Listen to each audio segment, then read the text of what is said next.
Sir வணக்கம் sir. வணக்கம். வணக்கம் சார். அமலாக்கத்துறையின் கடும் எதிர்ப்பையும் மீறி டெல்லி மாநில முதலமைச்சர் அரவிந்த் கெஜ்ரிவாலுக்கு இந்த இடைக்கால ஜாமீன் வழங்கப்பட்டிருக்கிறது. மற்றொரு மிக முக்கியமான விஷயம், இந்த அமலாக்கத்துறை வழக்குகளிலேயே இந்த வழக்கில் தான் குறுகிய காலத்தில் ஜாமீன் வழங்கப்பட்டிருப்பதாக கருதப்படுகிறது. நீங்க என்ன நினைக்கிறீங்க சார்? வச்சிருக்கேன்.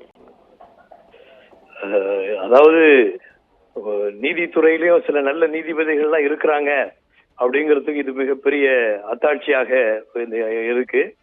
இந்த தீர்ப்பு வந்து கடந்த வாரங்கள்ல இருந்து இது இடைக்கால ஏன்னு கேட்டா இது கைது பண்ணது சரியான முறையான கைது இல்லைங்கிறது எல்லாருக்கும் தெரியும்.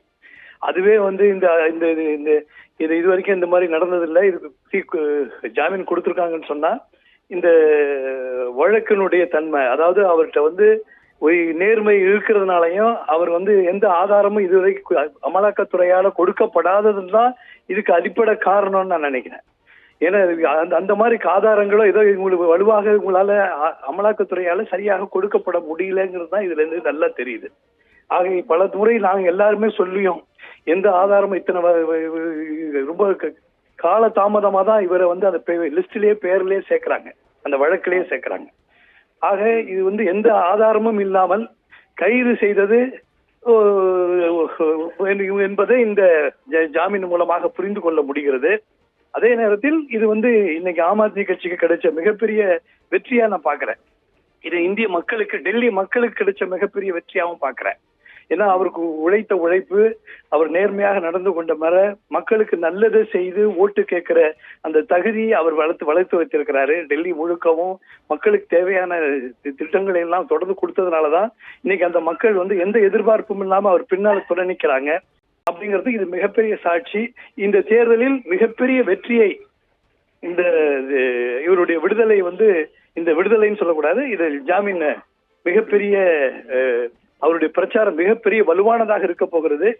அவங்க ஓரளவு கண்டிஷன்ஸ் எல்லாம் போட்டிருக்கிறாங்க. எல்லாம் அந்த கண்டிஷன்ஸ் படி உச்ச நீதிமன்றத்தை மதித்து அவர் கண்டிப்பாக நடந்து கொள்வார். இது மிகப்பெரிய இந்த இந்தியா கூட்டணிக்கு மிகப்பெரிய வெற்றியை, வலுவை சேர்த்திருக்கிறது என்றுதான் சொல்ல வேண்டும்.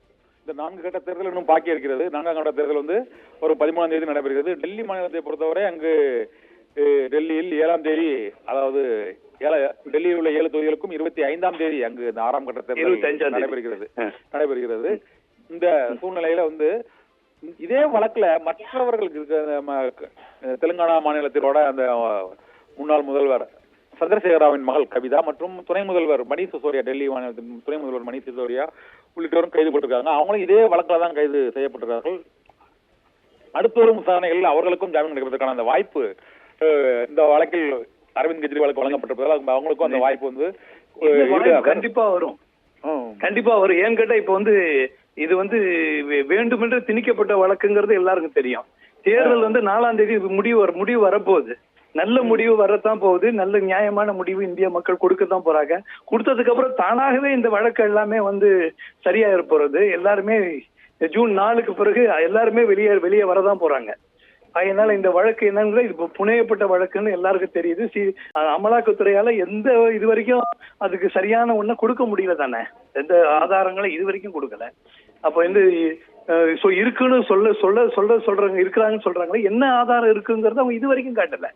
ஏன்னா எங்க பிடிச்சாங்க, எத்தனை பிடிச்சாங்க, எவ்வளவு பிடிச்சாங்க, பணம் எங்க போச்சு, அவர் இந்த வழக்கில் அந்த அப்ரூவர் தான் சொல்றாங்க. 2-3 பேர் அப்ரூவல் இப்ப நீங்க வாங்கிட்டீங்கன்னு நான் சொன்னா அதுக்கு கேஸ் ஆயிடுமா? அது வழக்கு ஆயிடுமா? இது வந்து அதே ஒரு தவறான எதா இருந்தாலும் இப்ப இன்னைக்கு ஜிபேல அனுப்பலாம், எதுலயும் அனுப்பலாம், எப்படியும் கொடுக்கலாம், வாங்கிக்கலாம். எல்லாத்துக்குமே இன்னைக்கு ஆதாரங்கள் இருக்கும்போது அவர் வாயால ஒருத்தர் சொன்னாரு அப்படிங்கிறதுக்காக அந்த வழக்கை கொண்டு போயிட்டு இருக்கிறாங்கன்னா இதே ஒரு பெரிய ஒரு வேடிக்கையான வினோதமான, உலகத்திலே இப்படி ஒரு வழக்கு வந்திருக்க வாய்ப்பே இல்லை. அதனால இது கண்டிப்பாக இது வந்து நியாயத்தின் பக்கம் வந்திருக்கிறது. நியாயமான வெற்றியை, இந்த தேர்தல் முடிவுதான் இதெல்லாம் இன்னும் மிகப்பெரிய வெற்றியை இது நியாயமாக, அதான் நான் சொன்ன மாதிரி சில நல்ல நீதிபதிகள் நம்ம கிட்ட இருக்கிறாங்கிறதுக்கு நீதிமன்றம் எப்பவுமே ஜனநாயகப்படி ஜனநாயகத்தை காப்பாத்தி இருக்குங்கிறதா சொல்ல வேண்டும்.